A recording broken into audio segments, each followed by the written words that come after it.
What's going on, everybody? Welcome back to the channel, and today we are back with some more NCAA 06 with the Indiana Hoosiers. Man, they're offering Ncaa a brand new contract extension. We did not sign one last year. Are we going to sign one this year? The other schools looking at us, the University of Miami. The Hurricanes. Growing up, one of my favorite schools to watch play football. They just had talent all across the board. And could we turn this team back into a power? Also, the Florida Gators, another team from the Sunshine State. Are we going to go there? The answer is no. We have unfinished business with Indiana. As you can see, the Cardinal, they are the national champions. Stanford, they beat us in a thriller of a ball game, but we came up just a little bit short. So we're going to put some more emphasis on training, just a little bit. 35 for recruiting, 35 for training, and then I believe it's 30 for discipline. We're losing a bunch of guys. Transfer protocol, okay? The portal is wide open. Meyer, I believe it's Meyer. Yeah, Meyer, he is going to be transferring to Middle Tennessee State. That's what it is. Then UConn and Troy, they are just taking our guys, and then McNamara is going pro. The guys graduating are no slouches, man. A lot of redshirt seniors.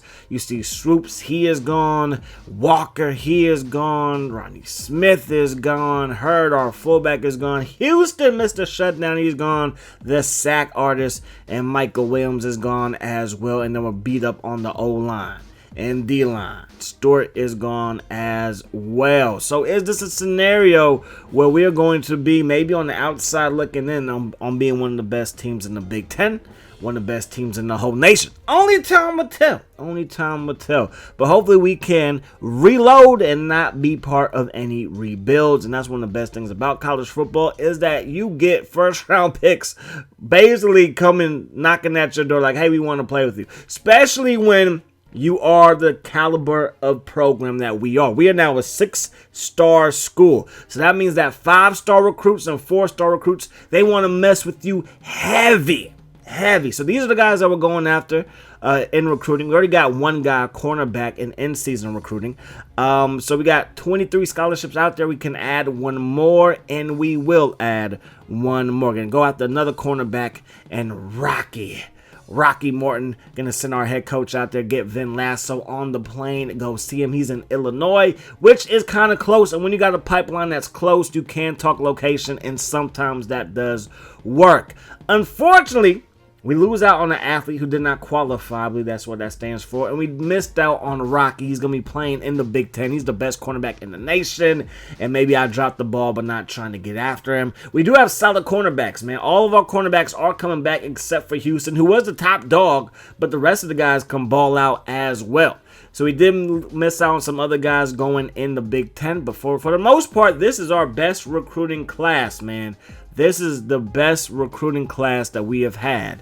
And our first recruiting class just got us to the national championship game. So Texas had the number 1, and then followed by Texas Tech. And then the boys from Indiana. That's right, the Hoosier State, baby. We got the number 3 recruiting class. That's a good look, if you ask me. Now, how I usually do recruiting, in case you're wondering, when we are a young pup, a program that has no prestige or anything like that, no caliber, we talk location. We go after people in state, we go people around the state. We're talking location, and possibly playing time.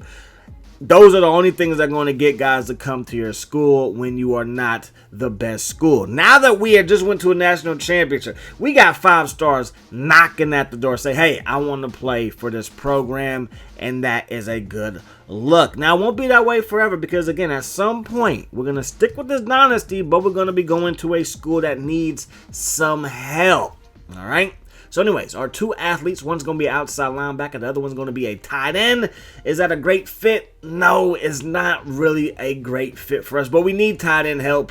I'm going to redshirt at least one tight end, I believe. I might go back in and redshirt 2 tight ends and leave McCoy as our only tight end. I really don't want to do that. But that might be what I do, but I do want to have at least 2 active tight ends on the roster at all time. Depth chart, you see what's going on. Our running back room is solid. Wide receiver room is solid. And our quarterback is one of the highest ranked quarterbacks in the whole game. Tight end, that's the question. Who was going to ball for us at tight end? We do have Green, who was the athlete who I moved to tight end.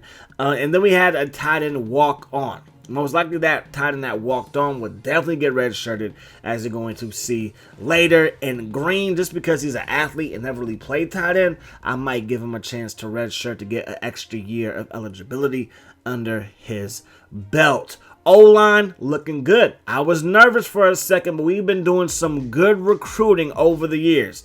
Left guard, solid. Center, also solid. 91 overall, Chris Johnson. And then we got Mitchell, who is he had a breakout for the spring football. He had a breakout for his workout, and you can see that he is our highest overall guard prospect as well. Next year, he's going to be our starting center, without a doubt. This year, though, why not get him some playing time at right guard, and that will give me a chance to redshirt, I believe, Fry, right? I could redshirt Fry, and that would be a solid move moving forward. Because, again, when you're in a situation like this, where you have guys transferring, you have guys graduating with those degrees, good job, get your education, do whatever you feel like you got to do in life, and do it to the best of your ability.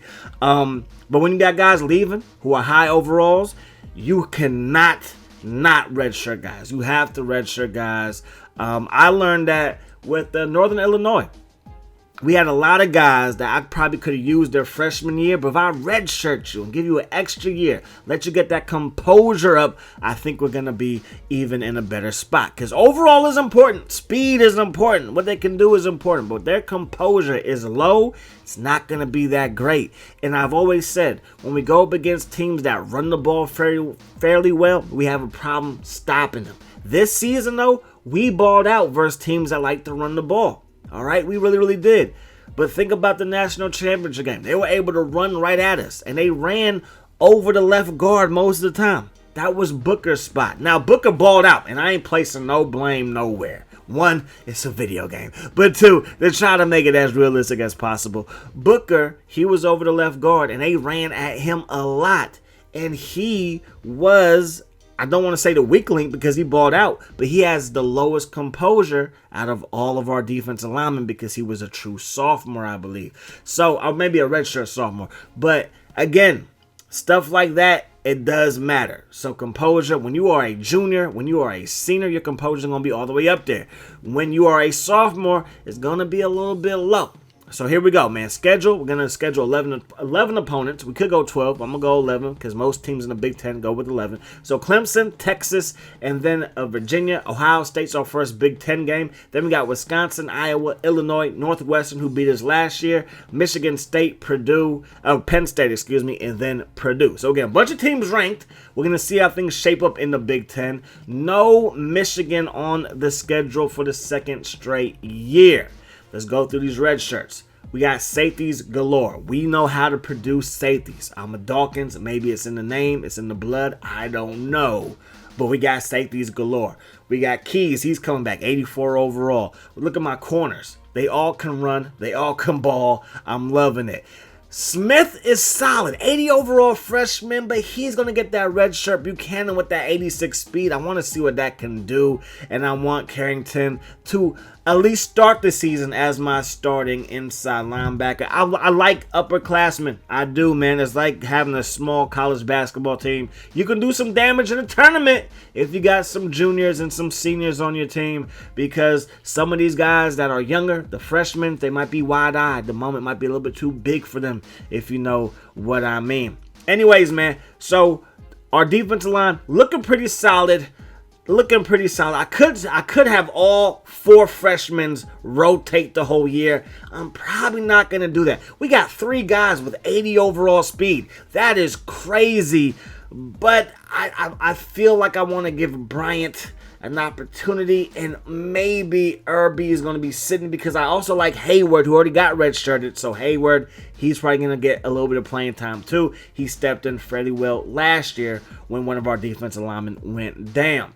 O-line, pretty solid right there. I don't think, did I redshirt Fry? I might have went too fast. I'm going to check it before the season starts, though, to make sure that I redshirt everybody that I want to redshirt. We did go with just one tight end, and we will go with our only freshman receiver as well. Lewis is our new starting fullback. Running backs, nobody's going to get redshirted there. So, in the process of looking forward, looking to the future, we got to get some quarterbacks in. Okay, Courtney Johnson, he is a senior. Meyer, he just transferred out. So, we got to look to the future. Obviously, we have another guy waiting in the win in Adams.